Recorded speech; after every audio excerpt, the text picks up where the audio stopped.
Welcome to the Herbert Live Show. My name is Jazz. Now the Herbert is currently exhibitioning Paul Cézanne's masterpiece, Montagne sans Victoire with Large Pint.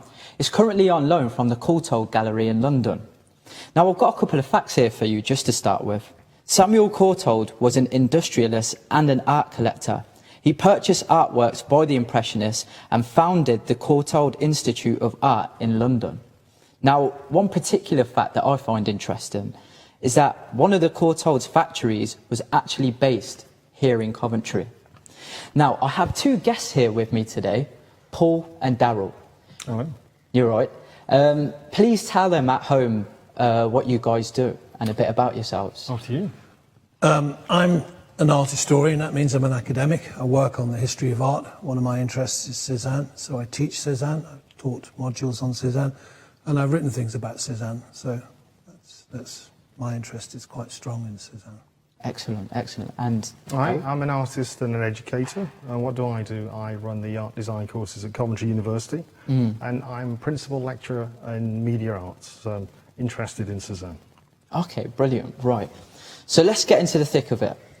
Where did your interest in Cezanne stem from?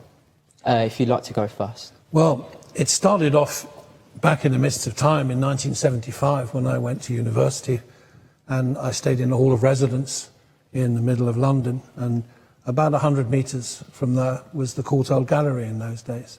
Wow. So I used to go and look at the Cezannes in there. There's about 40 paintings and watercolours, and I used to look at this painting in particular. Yeah, and then after that, when I was a student at the Courthole, I was taught by a great Cezanne scholar called Robert Ratcliffe, who was a painter, and he used to take wonderful close-up details of the paintings, which he'd show in his lectures. So he used to give these fabulous lectures. He never published anything, but the lectures were wonderful, and he fired a lot of people's interest in Cezanne.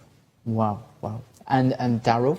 I first came across Cezanne at art school at Walsall College of Art, of all places, and I was just a fan because he was anti-establishment, he was naughty, he was punk, he was DIY, and he was more exciting to me than some of the more conventional, not boring, but more conventional artists of the time. And he opened the door for me for, I don't know, it's your specialism, he opened the door for me for experimental work and what laid the foundations for what was modern art. So there was one particular piece of work called The Card Players, and I was just really excited by it. I copied it, changed the colours, did all sorts of things I shouldn't do when I was supposed to be copying masters.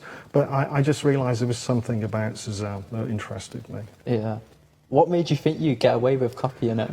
Yeah, I was a very, very dynamic student, as all students should be. It's dynamic, how you describe it. Right? I think reappropriation is a very important part of contemporary arts practice, and that's what we do, really. Yeah, brilliant. Right, guys, if you'd like to ask these guys questions of your own, please do fire away. Comment in the comment section below, #HerbertLive. Do we have any questions currently from Facebook, from the comment section?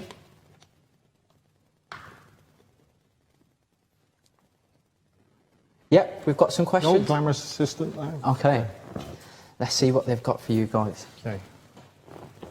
Thank you very much. Need my glasses. Okay, do you think Cezanne was influenced by not just an atmosphere, but from sounds too, from Sherrie? There you go. That's a tricky one. Well, one answer to that is he couldn't stand loud noises. So there's some accounts of him, for instance, being put off painting by dogs barking and things like that. So he was the kind of guy who didn't like to be interrupted by sounds. There's some suggestion, there's a possibility he was quite interested in comparisons between painting and music. He did a painting in the 1860s of his sister playing the overture to Wagner's Tannhäuser, and he himself used the word harmony quite a lot to describe his paintings. Whether he meant it in an explicitly musical way, I don't know. But he does seem to have an interest in what we nowadays call multi-sensory perception or cross-modal perception. There's quite a few stories of him talking about smell and painting, so that the smell of the pine trees in Provence would stimulate him to paint the landscape. Right, interesting. And well, my take on it was very much being a post-impressionist. He was interested in constructing worlds inside the studio. I think a lot of impressionists painted outside. Yeah. Cezanne painted inside, and there's no doubt about it from transcripts that he listened to music while that was happening. And there's claims or suggestions following on from what you said that he was a synesthesiac, but I don't know how true that is. Or he saw potentially a relationship between colour and sound. So I think sound, it's an interesting question. I think sound, in some way, shape or form, or multi-senses, certainly played a part in his work. see, it's interesting. So you said he painted inside or outside? Yeah, he painted inside. Most impressionists, although he's a post-impressionist, I'd argue, as a post-impressionist, painted outside, and that was part of impressionism, capturing the light.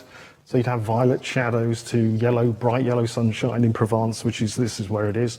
He painted inside predominantly. He was an inside painter. He painted indoors, in the main, or at least he manipulated and repainted his works in the studio, where he would have listened to the transcripts suggest he listened to music. So. Interesting, interesting. Right, we've got another question here from Mike. Do you think Cezanne was forward-thinking in his art? If yes, how did he do it? Tricky one. Again, these are great questions. He described himself with a strange word in French as a primitif. It's difficult to translate. It means something like pioneer. He's the first. He's the first one to try what he tried. So he was always thinking of the future. And when he got near to his death, he talked of himself as Moses. The way that Moses, never got to see the promised land. He only got to the edge and then he died. So he thought of himself as someone whose project would never be one that he himself realized. So at the end of his life in particular, he was looking for people to run with it, to take it further. And many of the young artists who came to visit him in the last years of his life, he would try and turn them into his disciples or protégés. It probably never really worked out. The people who understood Cezanne the best were people like Braque and Picasso and Matisse, and through them his work travelled in all kinds of different directions. So in that respect, what would you think that he always felt his work was incomplete? He could never get to a final stage where he was happy with it himself. He uses again this weird word in French, réaliser. I've never réalisé. It means something I've never finished, I've never brought to completion, I've never got it all together. So he always felt his work was provisional, there was always more to be done. Yeah. Right. Yeah. That's why this painting is unusual in being signed. He very rarely signed paintings. Rarely. Even when he exhibited them, he didn't always sign Maybe them. it was a gift, and I think there's some suggestion that he signed it because it was a gift. He did that. He did that on one or two occasions, but this one he gave it, as we know, to Joachim Gasquet. Yeah. Right. Well, we know that Cezanne's work is much admired today, and we know that, as you pointed out, he was seen as a controversial and radical artist. What we've got here right now is a short film piece about his work. So let's take a look.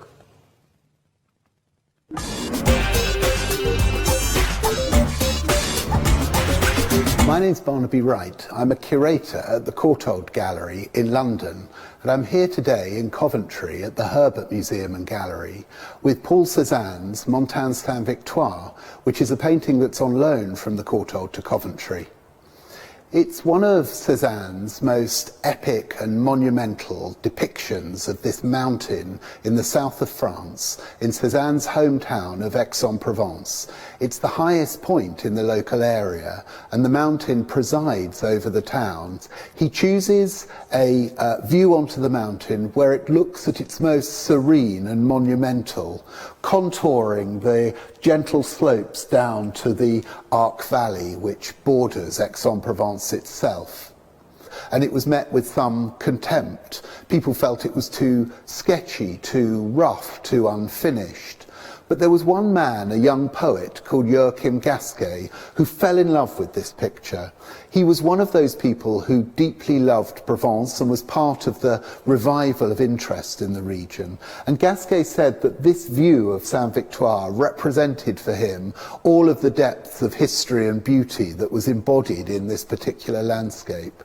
Cezanne was so moved by that admiration that he did another rare thing for him. He signed the picture down in the bottom right-hand corner. He very rarely signed his work, but he signed this painting and he presented it to Gasquet as a gift in honour of that deep admiration and connection that the young poet felt for the picture.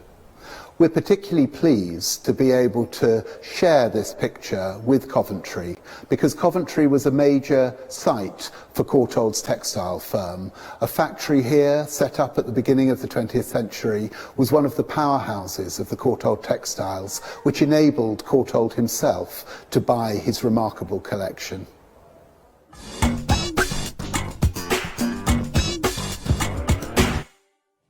Welcome back, guys. I hope you enjoyed that. Now, as I said before, if you do have any questions for these guys, please do put your questions in the comment section below, and please put in the hashtag HerbertLive. Now, in what ways was Cezanne different to his contemporaries? If you Okay, well, in simple terms, it was more exciting. It was more dynamic. It was more experimental.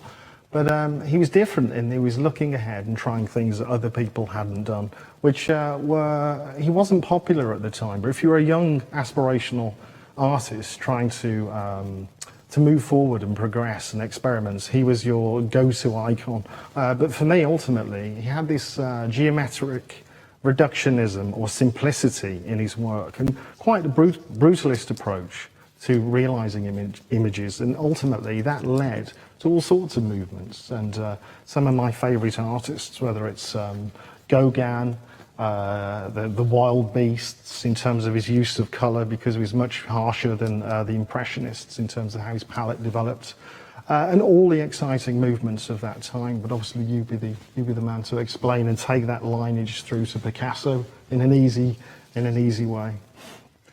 Well, I suppose, I mean, one of the great cliches about Cezanne, he was more extreme than other artists at the time. But the fact is that he really was very extreme. His early work in the 60s is wild. He becomes slightly calmer in the 70s when he was painting with Pissarro and the Impressionists. But his the stories of him, he'd stare at people for 20 minutes without making a brushstroke. He has this incredibly intense fixation on the way he paints. And there's a psychological and emotional intensity to the work. His drawing is wild. Things look as though they're falling over was the comment or the cliche. And his colour, the denseness of the colour harmonies is amazing. One of the things, you can't really put a Cezanne on a wall with other paintings because it makes them look thin, and that's like that. But he was a really extreme guy. Not just as a painter, but also as a person. And as you say, very adventurous, a risk taker. But all the key artists and key movements refer to him. Doesn't matter whether it's Cubism, pick a movement. They all revert back to his geometric forms and colours and everything. Shape, form, and content. He was a leader, really. Yeah, I mean, he laid the template for several directions in which subsequent artists. There's narratives in his work. I think I spoke to some of your colleagues here. You can almost draw a line to virtual reality or games. You feel as if you can step inside those paintings and walk around them. They feel as if they've got three-dimensional space, particularly some of the lasso work. And you feel as if you can go around the back of his brushstrokes and his colours. Do you think he knew he was pioneering at the time, or? I don't know. I think most people think they're struggling, don't they? Well, it's interesting what it's about going around the back of things. I mean, one of the things that Cezanne himself said late in life is he talks to a guy who comes to visit him, and he says, look at that tree trunk over there. You know, I grant you there's a space between me and it, but it's also this tree trunk, this body, he says, it's palpable. So I think it's true that what he wants to do is give some sort of expression to how, when we look at things, we can also touch them, as it were, at a distance. And one of the ways he does that, his perspective is very distorted in conventional terms. He'll give you a view of an object you're looking at, but the view as it presents itself to something behind it. So you can walk around, as it were. It's almost like you can walk around objects. In some of his still lives in particular, the apples bulge in really strange ways. But he's not nostalgic. It's his home. He loves it, but there's no nostalgia in his representations. Not for me. I don't think he's particularly nostalgic. Right. Right, let's get to some questions from the audience. Right, we've got here from Claudia. How could we interpret Cezanne's each patch of colour in relation to the whole painting itself? Oh, blimey. There you go. Well, that's something I've tried to write about recently. It's very difficult. Cezanne himself would use this word harmony. And there's a lovely story where he paints a portrait of the dealer Vollard, and there's two little blank patches on the canvas. And Vollard, poor old Vollard's been there for 110 sittings with this crazy guy who won't let him move. He says, don't move, sit like an apple. And Vollard says, can't you just fill in those blank patches? And Cezanne says, if I put the wrong colour in there, I'm going to have to restart the painting from that point. And Vollard says, the prospect made me tremble. But if we take that literally, it does seem that Cezanne wanted every single touch in the painting to fit with every other touch, not just the ones next to it, but the ones everywhere else. And I think that's to do with, as it were, bringing all the colours very close, giving them a very kind of strong, powerful resonance with each other. There's negative space in the images, and you even hear graphic designers mention Cezanne, who did the White Album for the Beatles, famous designer, and he references Cezanne. Go and look it up. When you've got graphic designers referencing Cezanne for the use of negative or void space, obviously you're somebody who's impact on contemporary society above and beyond conventional arts, really. Right, guys, as I said, if you do have any more questions, please do comment in the comment section below. And remember, #HerbertLive. Now, we do have another question here from Roger. Did Cezanne work in... Oh, it's really hard to read this. Did Cezanne work in isolation, or did he work alongside other artists? A bit of both. In the 1870s, the early 1870s, he would actually stand not quite next to, but close to Pissarro. They'd paint together for 4 or 5 years. In later life, it was increasingly on his own. He got a bit grumpy. He wasn't a very social person, you know, and he hated being watched when he was painting. He would shoo people away. But a lot of his later paintings in particular, he'd do them in quite remote spots. Is it almost like he didn't want people to see the picture until it's final, in a sense? Yeah, he never felt it was ready to show, that's the thing. But having said that, he was very generous to young artists and give them time, so he was generous to people coming up. Yeah, right, I see. Now, we have another short film for you from Barnaby Wright, the deputy head of the Courthole Gallery. Let's take it away.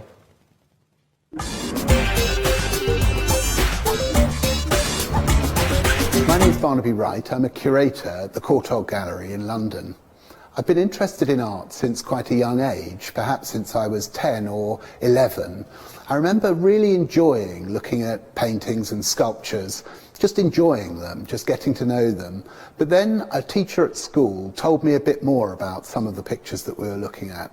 And I remember being completely amazed at how much history and culture went into those pictures, what they could tell you, what looked like just a straightforward picture had so many sort of layers of meaning. And I think it was at that point that I realised that there was something very special about looking at pictures, and that I wanted to go on, if I could, to work with them later in life. And I was lucky enough to get a job at the Courthole Gallery. My job, fundamentally, is to work with colleagues to look after the pictures, to make sure they're there to be visited and enjoyed by our many visitors each year.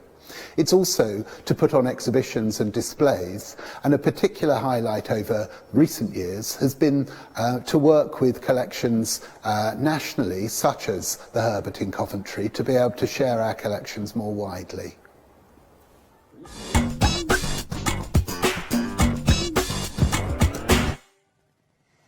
Welcome back, guys. As we've said, any more questions you might have, feel free to put them in the comment section below, and always remember, #HerbertLive. Right, guys, Impressionist paintings sell for millions, but what do you think their legacy is? For me, they've entered mainstream popular consciousness. We all know that work. We're all familiar with it. The flip side of that is on chocolate boxes, and there's a saturation and a proliferation of images. So they're on your Cadbury's cream eggs. I'm not allowed to say that. You know, with chocolate, they're in the mainstream. They're on your living room wall. But ultimately, people value them, and they want to buy them and purchase them. And I think there's an interesting story to be told about the value, let alone the legacy, the current value of that work, of Cezanne's work, which, you know. Well, it's hard here, but I think you've got to draw a distinction between the value and the price, because the value is not the price. The price is what people will pay for them. I mean, it's complicated here, but Cezanne was a bohemian artist in many ways, particularly in the 1870s. He would give paintings away as a way of cementing friendships and forming contacts. And he lived in a kind of economic subculture where artistic failures like him would support each other. That said, his father owned the local bank, so he could do that because he basically had financial security for the entire life. But I think in many ways he, you know, would have been dismayed to see what's happened to his work, in as much as one sold recently for $250 million. Wow. And, you know, you wonder, is any painting worth that amount when nurses get paid what they do get paid? I think he would have been horrified by that. But I suppose one of the things I think about a lot with Cezanne is the physical quality of the paintings, the value as opposed to the price. You know, like, here's a guy who wants to put you back in touch with objects that you can touch and feel and handle and smell and hear, as one of your questioners said. And I think I was listening to Will Self the other day on the radio, and he says this: we've lost touch with our physical world. We're so much into our mobile phones and flashing images for half a second that we've forgotten what it's like to stand in a landscape or to stand in a studio and have physical embodied experiences, because that's what we're evolved for. And it's a salutary lesson in many ways. So true. I think I'm guilty of that myself. Well, we all are, yeah. The work's tactile and physical, as you said, but ultimately your presence in that work, and it's a loss, isn't it, when you don't have the time to consume art because you're too busy and you've got your face in a screen. Yeah. But maybe people can look at this work on the screen. I remember seeing his work in books. You were lucky enough to get out there and see the work physically. Sometimes we only have facsimiles and representations of the work. So it's better to see the work on screen than not at all, but I'd certainly come here and see the thing in its physical form. What I'd say to everyone, if you get the chance ever in your life, is go to the actual place and stand in front of that mountain, because the physical experience of standing in front of it, it's awesome. It's very hard to describe, but it's like this great enormous thing is floating up in the air. And you have a very intense, powerful sense of being alive in front of it. It's almost impossible to describe, but when you're there, wow. It kind of must have given you a feel of why he felt he had to paint that place. I had to go and look at it from where he painted it. So recently I just spent a couple of weeks trying to find out. A lot of it's disappeared now. It's been tarmacked over. There's a city there, isn't there? Ultimately, you see the city build up around the train station. I think your colleague told me that. Oh, the city's beautiful. The city itself, but his landscape, the one that's exhibited here, you know, it's got telegraph wires and motorways in front of it. But you can still find nice views. Yeah. Okay, right. Right, let's take a look at some of the questions we've got from the audience at the moment. We've got one here from Tala. Did he receive a lot of criticism from the art establishment? A huge amount at the time, but then again, anybody who was interesting, who wouldn't? And that's why I was interested, because he was an outsider. Yeah, I didn't know he was financed and secure through his father at a bank, but there was nothing secure and traditional and safe about his work. So yes, he had a lot of criticism. Yeah, much more so even than the other Impressionists. They managed to start selling reasonably well in the 1870s. They managed to get pictures in the official exhibition, the Salon. He never did. Well, but he was anti-establishment, he was anti-academy, he was anti-Salon. I just wondered if that was partly because he wasn't included, or if it was his natural countercultural self. I don't know if that was his natural standpoint, or it was a rejection because he hadn't been allowed in to the Salon. He always wanted to be in the Salon. He always believed he should be, and it's kind of strange when you look at the paintings how he thought anyone could possibly admit them.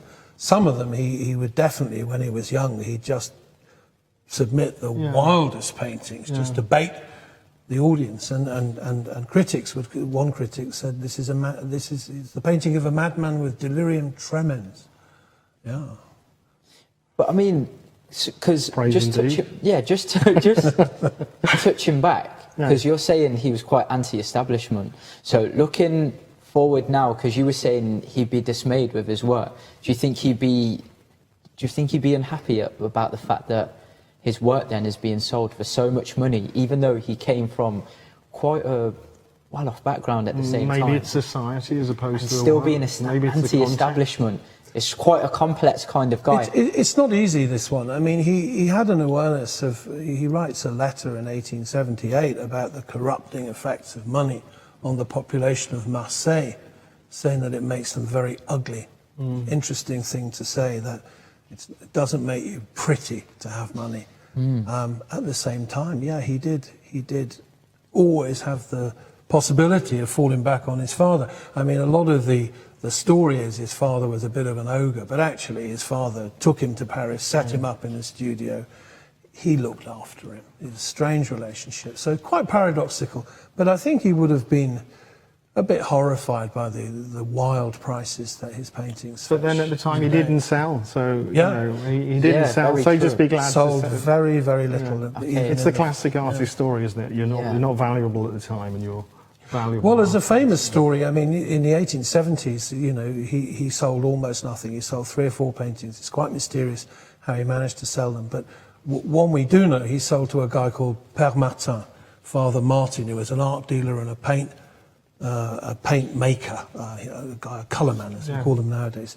And Martin was illiterate, and he sold paintings in the back of his shop. And he got a Cezanne, we know this, for a lobster. A famous story that he swapped him a lobster for a painting. So it's cheap at half the price. Well, couldn't do that now. I'd like to say thank you guys for joining us today. It's been an honour. Please do make sure you do visit us before January the 20th. And you can come to see the Cezanne and some of our best landscape paintings by artists like Paul Nash, David Bomberg, Alice Lowry and Prunella Clough. And I'd just like to thank you all for watching. Thank you. Thank you.